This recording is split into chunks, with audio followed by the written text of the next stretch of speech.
What's up, everybody?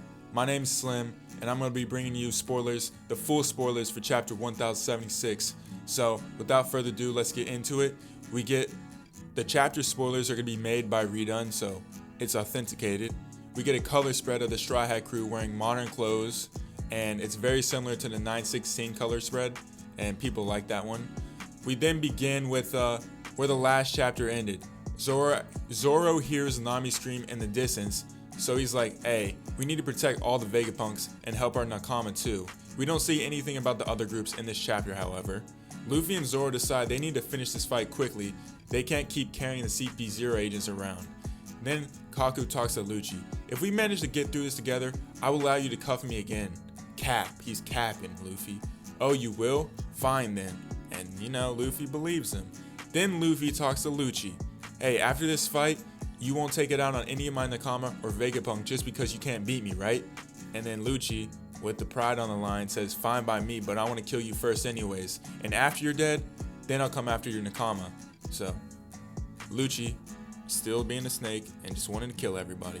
I don't know how they ended up being like, yeah, we can trust this guy. He just wants to kill everybody. But hey, that's the world government for you. Alright, Shaka then gives the handcuff key to Luffy. And he says to Luffy, you are free to do anything you want as long as you ensure Stella's safety. So, Shaka really only cares about Vegapunk, and that's about it.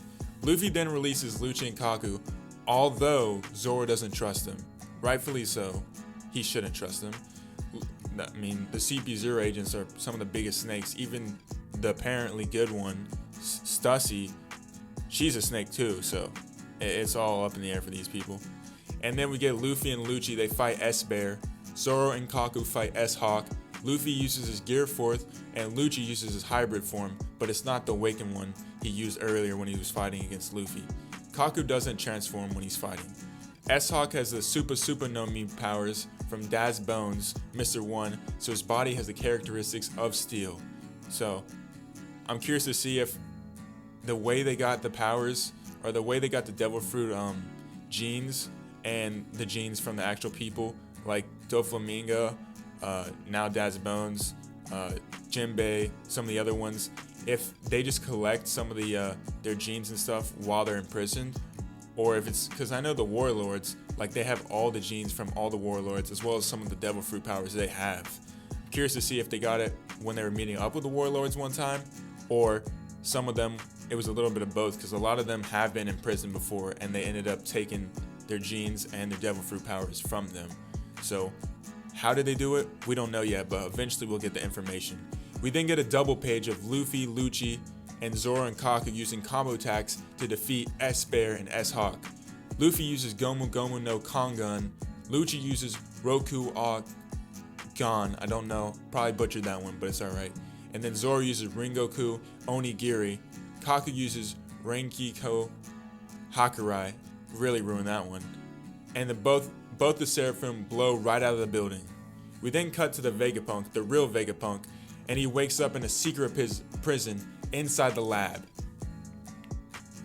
I wonder if this is like an experiment prison where Vegapunk would actually have people locked up, and this could be actually where he takes, like maybe somehow the world government, when they're capturing people or they were doing something with the warlords, they actually knocked them unconscious, maybe using Sea Stone, brought the prisoners here, took their DNA and their genes so that Vegapunk can actually make the Seraphim, and then release them back to wherever they were, or back in the prison where they were. I feel like that could be a very high possibility as well, because I mean Vegapunk couldn't get him, but Stussy, the way she has it, she could easily probably get the people, knock them out, bring them there, then they send them back. So I think that's a high possibility on how Vegapunk was able to get their genes and their Devil Fruit data and all that stuff to make Seraphim, as well as what is the other one's called? Whatever, it's not a big deal. And so Vegapunk is now back to his original age. So Bonnie's Devil Fruit has worn off on him, but he's injured and he's in chains.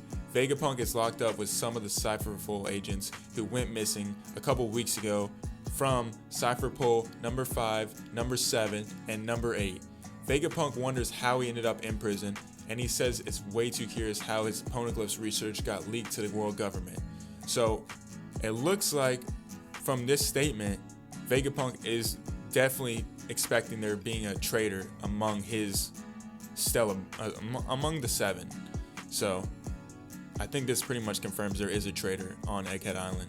We then cut out to Egghead Island. We can hear some communications from different marine bases saying that more than 100 ships are heading to Egghead Island. I wonder if they're just trying to destroy the Egghead Island area, or if they're just trying to capture everybody. Maybe a little bit of both, but I feel like Egghead Island's gonna get pretty much destroyed after this. We then cut to Elbaf, specifically a bar near the coast. And you know who loves bars? Shanks.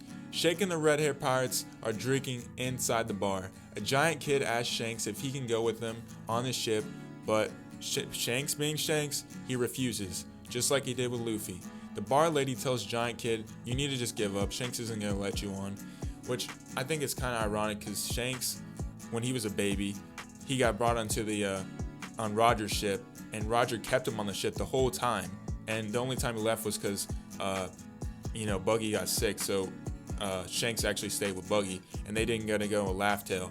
But I'm really curious why Shanks has the opposite ideals as Roger does in this thing where he doesn't let kids onto his ship. But we'll probably find that out later.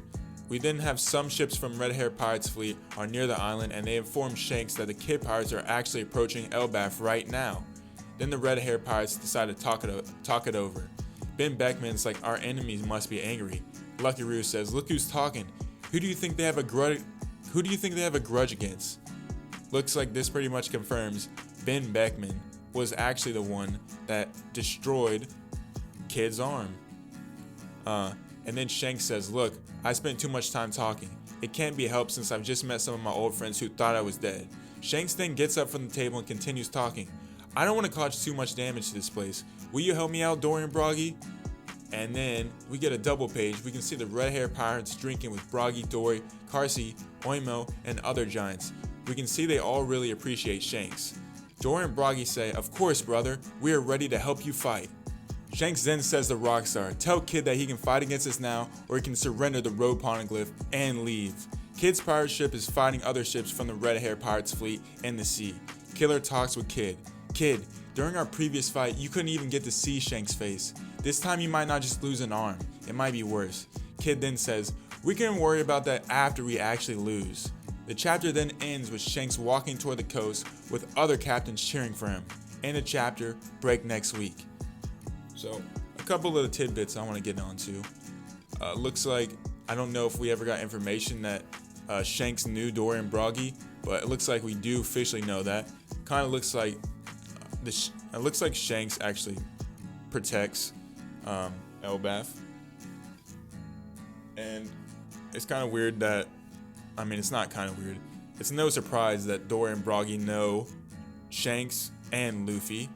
Curious, I feel like Luffy fighting Shanks would definitely cause an issue with Broggy and Dory, but maybe not. I don't know for sure, but to me that seems a little bit interesting. I know a lot of people think that Shanks is gonna fight Luffy, but I feel like it can't be on Elbaf because, like I said, Dory and Broggy would be conflicted on who they go against. But it's very cool to see that Broggy and Dory are actually making a return into the story, and they're actually gonna be fighting. Hopefully they got a lot stronger and they're not as weak, because if they haven't gotten stronger, what's the point of them fighting with Shanks on the island against the Kid Pirates when the Kid Pirates are very strong? And then, yeah. I think that's pretty much about all the information I really want to cover. Let me know your favorite part of the chapter. What do you think? Where do you think this is going to go next time? We do have a break next week, so that's unfortunate, but hopefully it'll be taken back onto some good parts. Let me know let me know your favorite part of the chapter. What do you think's going to happen next, as well as any theories you have. Until next time, peace.